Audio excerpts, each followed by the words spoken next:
You ask Tiger to solve. This deals with linear equations with one unknown.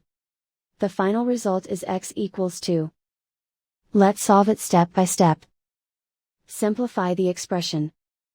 Expand the parentheses. Multiply the coefficients. Simplify the arithmetic. Group all constants on the right side of the equation.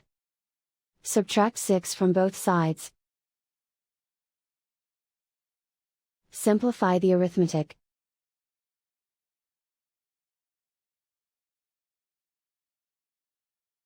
Isolate the x.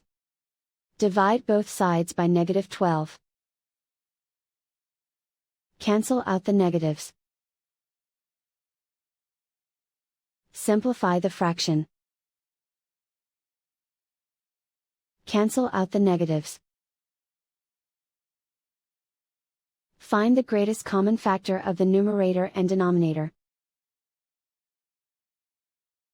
Factor out and cancel the greatest common factor. And so the final result is x equals 2.